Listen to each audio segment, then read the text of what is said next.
channel. Please subscribe my channel. ಎಲ್ಲರಿಗೂ ನಮಸ್ಕಾರಗಳು ಮಕ್ಕಳೇ. ಈ ವಿಡಿಯೋದಲ್ಲಿ ನಾವು 10ನೇ ತರಗತಿಯ ಸಮಾಜ ವಿಜ್ಞಾನ ವಿಷಯದ ಭಾಗ 1ರಲ್ಲಿನ ಇತಿಹಾಸ ವಿಭಾಗದಲ್ಲಿ ಮೊದಲನೇ ಅಧ್ಯಾಯವಾದ ಭಾರತಕ್ಕೆ ಯುರೋಪಿಯನ್ನರ ಆಗಮನ ಎಂಬ ಪಾಠದ ಪ್ರಶ್ನೋತ್ತರಗಳನ್ನು ತಿಳಿಯೋಣ. ಅಭ್ಯಾಸಗಳು. ಮುಖ್ಯ ಪ್ರಶ್ನೆ 1. ಕೆಳಗಿನ ವಾಕ್ಯಗಳಲ್ಲಿ ಖಾಲಿ ಬಿಟ್ಟ ಸ್ಥಳಗಳನ್ನು ಸೂಕ್ತ ಉತ್ತರಗಳಿಂದ ಭರ್ತಿ ಮಾಡಿ. 1453ರಲ್ಲಿ ಆಟೋಮನ್ ಟರ್ಕರು ಡ್ಯಾಶ್ ನಗರವನ್ನು ವಶಪಡಿಸಿಕೊಂಡರು. ಇದಕ್ಕೆ ಉತ್ತರ ಕಾನ್ಸ್ಟಾಂಟಿನೋಪಲ್.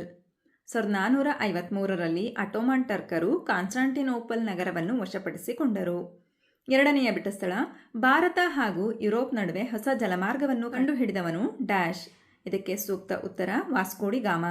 ಭಾರತ ಮತ್ತು ಯುರೋಪ್ ನಡುವೆ ಹೊಸ ಜಲಮಾರ್ಗವನ್ನು ಕಂಡುಹಿಡಿದವನು ವಾಸ್ಕೋಡಿ ಗಾಮ. ಮೂರನೆಯ ಬಿಟ್ಟ ಸ್ಥಳ, 1741ರಲ್ಲಿ ಡಚ್ಚರು ಡ್ಯಾಶ್ ಮೇಲೆ ಯುದ್ಧ ಸಾರಿದರು. ಇದಕ್ಕೆ ಸೂಕ್ತ ಉತ್ತರ ತಿರುವಾಂಕೂರು.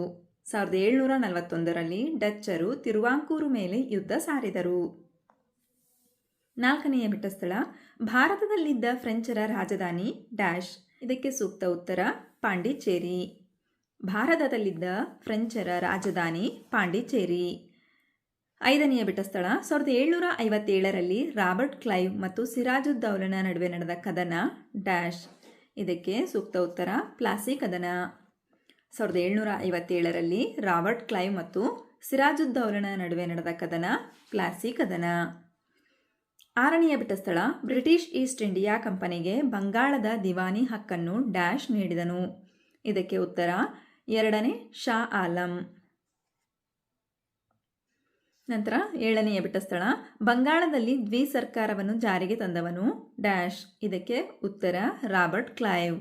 ಬಂಗಾಳದಲ್ಲಿ ದ್ವಿಸರ್ಕಾರವನ್ನು ಜಾರಿಗೆ ತಂದವನು ರಾಬರ್ಟ್ ಕ್ಲೈವ್.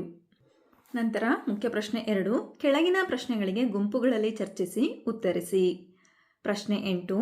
ಮಧ್ಯಕಾಲದಲ್ಲಿ ಭಾರತ ಮತ್ತು ಯುರೋಪ್ ನಡುವೆ ವ್ಯಾಪಾರ ಹೇಗೆ ನಡೆಯುತ್ತಿತ್ತು? ಉತ್ತರ, ಅರಬ್ ವರ್ತಕರು ಏಷ್ಯಾದ ಸರಕುಗಳನ್ನು ಕಾನ್ಸ್ಟಾಂಟಿನೋಪಲ್ ನಗರಕ್ಕೆ ತಲುಪಿಸುತ್ತಿದ್ದರು. ಇಟಲಿ ವರ್ತಕರು ಆ ಸರಕುಗಳನ್ನು ಕಾನ್ಸ್ಟಾಂಟಿನೋಪಲ್ ನಗರದಿಂದ ಯುರೋಪಿಗೆ ತಲುಪಿಸುತ್ತಿದ್ದರು. ಇದರಿಂದ ಅರಬ್ ವರ್ತಕರು ಮತ್ತು ಇಟಲಿ ವರ್ತಕರು ಅಧಿಕ ಲಾಭ ಪಡೆಯುತ್ತಿದ್ದರು. ಕಾನ್ಸ್ಟಾಂಟಿನೋಪಲ್ ಪ್ರಮುಖ ವ್ಯಾಪಾರ ಕೇಂದ್ರವಾಗಿತ್ತು. ಪ್ರಾರಂಭದಲ್ಲಿ ಏಷ್ಯಾದ ಸರಕುಗಳನ್ನು ಅರಬ್ ವರ್ತಕರು ಪೂರ್ವ ರೋಮನ್ ಸಾಮ್ರಾಜ್ಯದ ರಾಜಧಾನಿಯಾದ ಕಾನ್ಸ್ಟಾಂಟಿನೋಪಲ್ ನಗರಕ್ಕೆ ತಲುಪಿಸುತ್ತಿದ್ದರು. ಪ್ರಶ್ನೆ 9. ಭಾರತಕ್ಕೆ ಹೊಸ ಜಲಮಾರ್ಗವನ್ನು ಕಂಡುಹಿಡಿಯಲು ಕಾರಣವಾದ ಅಂಶಗಳನ್ನು ಚರ್ಚಿಸಿರಿ.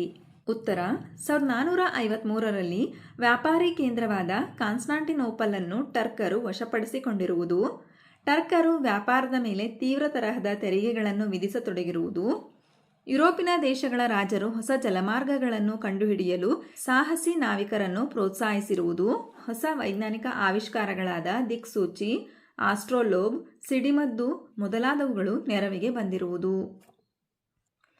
ಪ್ರಶ್ನೆ 10. ಭಾರತಕ್ಕೆ ವ್ಯಾಪಾರಕ್ಕಾಗಿ ಬಂದ ಯುರೋಪಿಯನ್ನರುಗಳನ್ನು ಪಟ್ಟಿ ಮಾಡಿ. ಉತ್ತರ, ಭಾರತಕ್ಕೆ ವ್ಯಾಪಾರಕ್ಕಾಗಿ ಬಂದ ಯುರೋಪಿಯನ್ನರು ಪೋರ್ಚುಗೀಸರು, ಡಚ್ಚರು, ಇಂಗ್ಲಿಷರು, ಫ್ರೆಂಚರು. ಪ್ರಶ್ನೆ 11. ಮಾರ್ತಾಂಡವರ್ಮನು ಡಚ್ಚರನ್ನು ಹೇಗೆ ನಿಯಂತ್ರಿಸಿದನು? ಉತ್ತರ, ಮಾರ್ತಾಂಡವರ್ಮನು 1729ರಿಂದ 1758ರವರೆಗೆ ವೈನಾಡ್ ಸಂಸ್ಥಾನವನ್ನು ಆಳಿ ಪರಕೀಯ ಡಚ್ಚರಿಂದ ತನ್ನ ಸಂಸ್ಥಾನವನ್ನು ರಕ್ಷಿಸಿದನು. ರಾಜಧಾನಿಯನ್ನು ಪದ್ಮನಾಭಪುರದಿಂದ ತಿರುವನಂತಪುರಕ್ಕೆ ಸ್ಥಳಾಂತರಿಸಿದನು. ವೈನಾಡ್ ಸಂಸ್ಥಾನದ ಗಡಿಯನ್ನು ವಿಸ್ತರಿಸಲು 50,000 ಸೈನಿಕರ ಸೈನ್ಯವನ್ನು ಕಟ್ಟಿದನು. ಕರಿಮೆಣಸಿನ ವ್ಯಾಪಾರದಲ್ಲಿ ಹಿಡಿತ ಸಾಧಿಸುತ್ತಿದ್ದ ಡಚ್ಚರನ್ನು ಸದೆಬಡೆಯಲು ಅನೇಕ ರಣತಂತ್ರಗಳನ್ನು ಮಾರ್ತಾಂಡವರ್ಮನು ಹೆಣೆದನು. ಸುತ್ತಮುತ್ತಲಿನ ಪಾಳೆಯಗಾರರನ್ನು ಮತ್ತು ಸಂಸ್ಥಾನಿಕರನ್ನು ತನ್ನ ಹಿಡಿತದಲ್ಲಿಟ್ಟುಕೊಂಡು ಅವರನ್ನು ಡಚ್ಚರ ವಿರುದ್ಧ ನಿಲ್ಲಿಸಿದನು. ಡಚ್ ಸೇನೆಯು ತಿರುವಾಂಕೂರಿನ ಮೇಲೆ ಆಕ್ರಮಣ ಮಾಡಿದಾಗ ಮಾರ್ತಾಂಡವರ್ಮನ ಪಡೆ ಡಚ್ ಕೂಟವನ್ನು ಸೋಲಿಸಿ ನೆಡುಮಂಗಡ ಮತ್ತು ಕೊಟ್ಟಾರಕರ ಎಂಬ ವ್ಯಾಪಾರಿ ಕೇಂದ್ರವನ್ನು ವಶಪಡಿಸಿಕೊಂಡಿತು. ಇವನು ನಾವೆಂದೂ ಮೆಣಸಿನ ವ್ಯಾಪಾರದ ಹಕ್ಕನ್ನು ಪರಕೀಯರಿಗೆ ಬಿಟ್ಟುಕೊಡೆವು ಎಂದು ಡಚ್ಚರಿಗೆ ಖಾರವಾಗಿ ಪತ್ರವನ್ನು ಬರೆದನು. 1741ರಲ್ಲಿ ಡಚ್ಚರು ತಿರುವಾಂಕೂರಿನ ಮೇಲೆ ಯುದ್ಧ ಸಾರಿದಾಗ ಮಾರ್ತಾಂಡವರ್ಮನ ಸೈನ್ಯ ಡಚ್ಚರನ್ನು ಸೋಲಿಸಿತು. ಡಚ್ಚರ ಹಿಡಿತದಲ್ಲಿದ್ದ ಬಂದರುಗಳನ್ನು ಮರಳಿ ವಶಪಡಿಸಿಕೊಂಡನು. ಅಂತಿಮವಾಗಿ 1753 ಆಗಸ್ಟ್ 15ರಂದು ನಡೆದ ಒಪ್ಪಂದದಲ್ಲಿ ಡಚ್ ಪಡೆಗಳು ತಮ್ಮ ಸಂಪೂರ್ಣ ಅಧಿಕಾರವನ್ನು ತಿರುವಾಂಕೂರಿಗೆ ಒಪ್ಪಿಸಿ ಶರಣಾದವು. ಪ್ರಶ್ನೆ 12. ಎರಡನೇ ಕಾರ್ನಾಟಿಕ್ ಯುದ್ಧವನ್ನು ವಿವರಿಸಿ. ಉತ್ತರ: ಎರಡನೇ ಕಾರ್ನಾಟಿಕ್ ಯುದ್ಧ. ಫ್ರೆಂಚರು ಅಸಫ್ ಜಾನ್ನ ಮಗ ಸಲಾಬತ್ ಜಂಗನನ್ನು ಹೈದರಾಬಾದಿನ ನಿಜಾಮನಾಗಿ ಮಾಡಿದರು. ಅವನ ರಕ್ಷಣೆಗಾಗಿ ಬುಸ್ಸಿ ಎಂಬ ಅಧಿಕಾರಿಯನ್ನು ನೇಮಿಸಿದನು.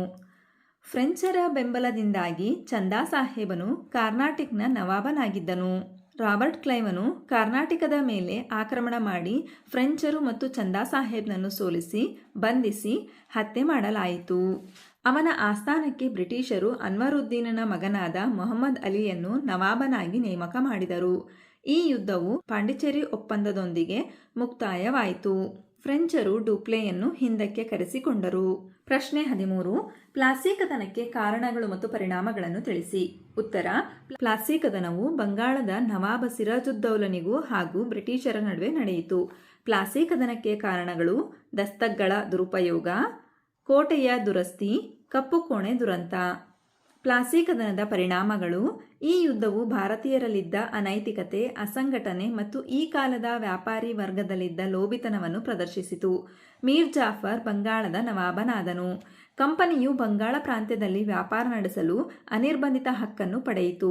ಸಿರಾಜನು ಕಲ್ಕತ್ತಾದ ಮೇಲೆ ನಡೆಸಿದ ಆಕ್ರಮಣಕ್ಕೆ ಯುದ್ಧ ಪರಿಹಾರವಾಗಿ ಮೀರ್ ಜಾಫರನು ಕಂಪನಿಗೆ 17 ಕೋಟಿ 70 ಲಕ್ಷ ರೂಪಾಯಿಗಳನ್ನು ನೀಡಿದನು. ಪ್ರಶ್ನೆ 14. ಬಕ್ಸಾರ್ ಕದನದ ಪರಿಣಾಮಗಳಾವುವು? ಉತ್ತರ: ಬಕ್ಸಾರ್ ಕದನದ ಪರಿಣಾಮಗಳು: ಈಸ್ಟ್ ಇಂಡಿಯಾ ಕಂಪನಿಗೆ ಬಂಗಾಳದ ಮೇಲಿನ ದಿವಾನಿ ಹಕ್ಕನ್ನು 2ನೇ ಶಾ ಆಲಂ ನೀಡಿದನು. ಶಾ ಆಲಂ ವಾರ್ಷಿಕ 26 ಲಕ್ಷ ರೂಪಾಯಿಗಳನ್ನು ಪಡೆದು ಬಂಗಾಳದ ಮೇಲಿನ ತನ್ನ ಹಕ್ಕನ್ನೆಲ್ಲ ಬಿಟ್ಟು ಕೊಡಬೇಕಾಯಿತು. ಔದ್ ನವಾಬನಾದ ಶುಜುದ್ ದೌಲನು ಕಂಪನಿಗೆ ಯುದ್ಧ ನಷ್ಟ ಪರಿಹಾರವಾಗಿ 50 ಲಕ್ಷ ರೂಪಾಯಿಗಳನ್ನು ಕೊಡಬೇಕಾಯಿತು. ಮೀರ್ ಜಾಫರ್ ಮರಣ ಹೊಂದಿದ್ದರಿಂದ ಅವನ ಮಗನಿಗೆ ವಿಶ್ರಾಂತಿ ವೇತನ ನೀಡಿ ಬಂಗಾಳದ ಪೂರ್ಣ ಆಡಳಿತವನ್ನು ಕಂಪನಿಯು ನಿರ್ವಹಿಸತೊಡಗಿತು. ಹಾಗಾದರೆ ಮಕ್ಕಳೇ, ಈ ಅಧ್ಯಾಯದಲ್ಲಿ ಬರ್ತಕ್ಕಂತಹ ಎಲ್ಲ ಪ್ರಶ್ನೆಗಳಿಗೆ ನಿಮಗೆ ಉತ್ತರ ಲಭಿಸಿದೆ ಅಂತ ನಾನು ಭಾವಿಸ್ತಾ ಇದ್ದೀನಿ. ಧನ್ಯವಾದಗಳು. ನಮ್ಮ ವಿಡಿಯೋ ಇಷ್ಟವಾದಲ್ಲಿ ಪ್ಲೀಸ್ ಸಬ್ಸ್ಕ್ರೈಬ್ ಮಾಡಿ, ಲೈಕ್ ಮಾಡಿ, ಶೇರ್ ಮಾಡಿ, ಪ್ರೋತ್ಸಾಹಿಸಿ.